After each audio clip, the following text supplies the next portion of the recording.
Bismillahirrahmanirrahim. Assalamualaikum warahmatullahi wabarakatuh. Perkenalkan, nama saya Purana Bunda Putra dari kelas IATB jurusan Ilmu Al-Quran dan Tafsir.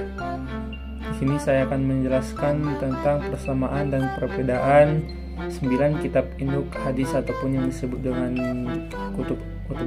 kutubut tis'ah. Jadi sesuai dengan namanya kutubut tis'ah yaitu 9 kitab induk hadis. Yang pertama ialah Sahih Bukhari, Sahih Muslim, Sunan Abu Daud, Sunan At-Tirmizi, Sunan An-Nasa'i, Sunan Ibnu Majah, Sunan Ad-Darimi, Muwatta Imam Malik, dan Musnad Imam Ahmad bin Hanbal. Yang pertama ada Sahih Bukhari dan Sahih Muslim, yang dimana dua kitab ini sama-sama menggunakan metode penulisan Al-Jami'. Apa itu Al-Jami'? Yaitu Al-Jami' ialah metode penulisan hadis yang menghimpun semua bab-bab pembahasan, mau itu bab fikih, bab adab, bab akidah, maupun juga bab sejarah. Jadi kedua kitab ini bersifat umum karena memuat seluruh pembahasan itu persamaannya. Terus perbedaannya, makanya disebut dengan makanya disebut sebagai Jami' As-Sahih karya Imam Bukhari dan Jami' As-Sahih karya Imam Muslim.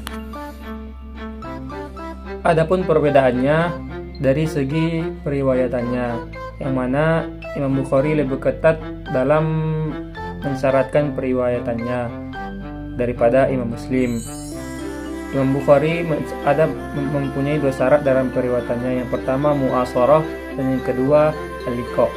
Yang dimana mu'asharah ini berarti antara perawi satu dengan perawi yang lainnya harus sejaman dan harus bertemu, itu yang disebut dengan al-liqa.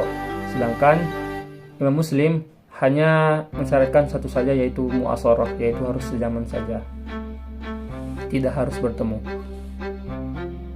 Oleh karena itu, kebanyakan mayoritas ulama mengatakan bahwa karya Imam Bukhari ini lebih unggul daripada karya Imam Muslim. Selanjutnya kitab sunan, yang mana dalam hal ini ada 5 kitab, yaitu kitab Sunan At-Tirmizi, Sunan An-Nasa'i, Sunan Ibnu Majah, Sunan Ad-Darimi, dan Sunan Abu Daud.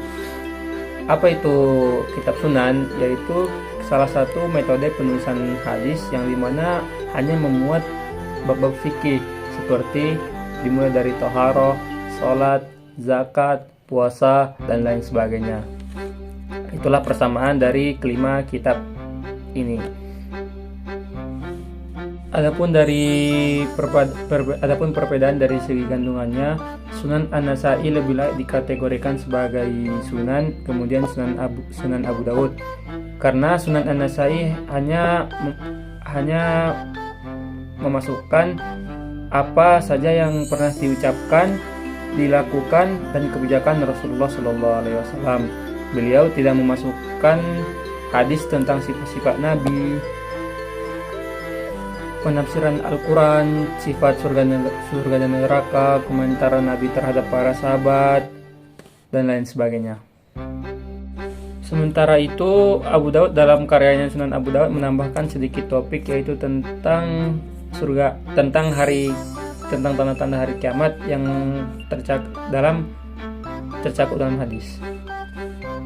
Sunan Tirmizi disebut pula dengan Al-Jami' As-Sahih At-Tirmizi karena ada juga ulama yang menyebutkan bahwa kitab ini layak disebut dengan Al-Jami' As-Sahih. Kan tetapi banyak juga dari kalangan ulama yang menyebutkan bahwa karya Imam Tirmizi ini hanyalah sunan, karena di dalam penyusunannya sesuai dengan bab-bab fikih. Adapun kitab Sunan Ibnu Majah menurut berdasarkan pendapat yang masyhur di kalangan mutakhirin, kitab ini termasuk dalam kutubus sittah dan kutubut tis'ah. Jadi kitab ini juga termasuk dalam 6 induk kitab hadis. Tapi meskipun demikian, kitab ini derajatnya lebih rendah dari Sunan An-Nasa'i, Sunan Abu Daud, dan Sunan At-Tirmizi. Selanjutnya Sunan Ad-Darimi, kitab Sunan Ad-Darimi, yaitu dalam penyusunan kitab ini Sunan Ad-Darimi terkesan tidak ingin memperbanyak jalur sanad, namun lebih berkeinginan untuk menyusun suatu kitab yang ringkas. Dalam satu bab beliau hanya memasukkan 1, 2, atau 3 hadis saja. Inilah alasan beliau hanya memasukkan tidak lebih dari 10 buah hadis mu'allaq. Kebanyakan hadis bersandar langsung kepada Nabi Muhammad, bersandar langsung dari Nabi Muhammad SAW. Selanjutnya kitab Al-Muwatta karya Imam Malik. Metode penulisan kitab ini yaitu metode penulisan Al-Muwatta hampir sama dengan metode penulisan Sunan, yaitu sesuai dengan bab-bab fikih. Tetapi perbedaannya, kitab Sunan hanya memasukkan hadis-hadis yang marfu, sedangkan Al-Muwatta memasukkan segala, tidak hanya marfu saja tetapi ada mauquf dan maqtu juga. Ada juga di dalam Al-Muwatta juga terdapat qaulus sahabat, yaitu perkataan-perkataan sahabat dan atsar tabi'in. Dan yang terakhir adalah Musnad Ahmad karya Imam Ahmad bin Hanbal. Apa itu metode penulisan musnad? Metode penulisan musnad ialah metode penulisan yang sesuai dengan para sahabat gitu, yaitu sanadnya itu dari para sahabat duluan, terutama al-mubasysyirun bil jannah seperti Abu Bakar dan lain sebagainya. Mungkin sekian penjelasan dari saya. Kebanyakan kesalahan mohon dimaklumi. Bila taufiq wal hidayah. Assalamualaikum warahmatullahi wabarakatuh.